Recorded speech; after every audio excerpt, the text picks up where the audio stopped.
तर आपला जो मेकॅनिकल सेशन आहे कार्पेंट्रीचा, तर मेकिंग मोबाईल स्टँड कसा बनवायचा हे तुम्हाला सांगतोय.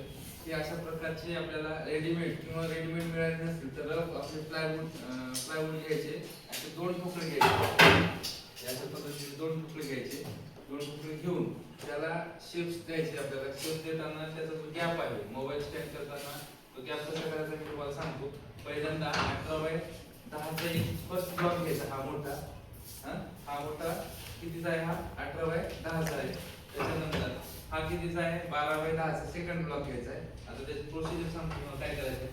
तर गॉगल आपल्याकडे साहित्य सगळं माहिती आहे तुम्हाला, स्केल, हॅक्सॉ, ब्लेड. हे त्याला म्हणायचं हॅक्सॉ हा ब्लेड आहे, त्याच्यानं आपल्याला कट करायचं आहे. मग याला काय करायचं, आपल्याला इथं फिक्स करायचं. बेंच वाईज फिक्स केलेलं आहे, बेंच वाईजला असं फिक्स करायचं. असं फिक्स करून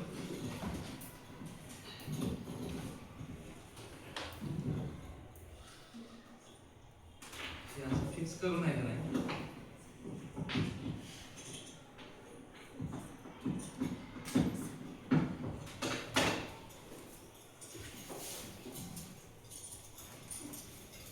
किती लागतं आपली साईज बघायची, ऍडजस्ट करायचं आणि त्याच्यानुसार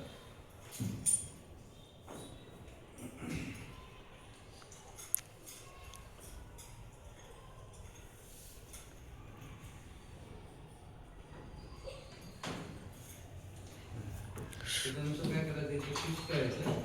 फिक्स करून हॅक्सॉ आहे ना त्याला मग असं कट करून घ्यायचं. एवढं साईज कट करायची आणि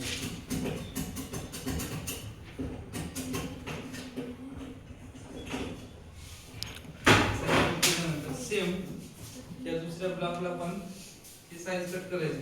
सेम इथं फिक्स करायचं, इथं फिक्स करून याची पण साईज तेवढीच कट करून घ्यायची. साईज घेताना ह्याचं मेजरमेंट घ्यायचं 1.2 ते 1.24 आणि झाल्यानंतर तो फिक्स होते का बघायचं. असं फिक्स होत नसेल तर काढून परत काय करायचं, थोडंसं फिनिशिंग करायचं आणि दोन्हीची साईज एकदम फिक्स बसली पाहिजे. आणि मग शेवटी काय करायचं, त्यासाठी काय होईल, मोबाईल स्टँड तयार होईल. ठीक आहे. तर प्रोसिजर एकदम सोपी आहे. दोन फक्त ब्लॉक लागतात. फक्त हा गॉगल कशासाठी लागतोय की तुम्ही हॅक्सॉनं कट करताना तुमची धूळ उडू नये, प्लायवूडची धूळ उडू नये तुमच्या डोळ्यामध्ये वगैरे म्हणून.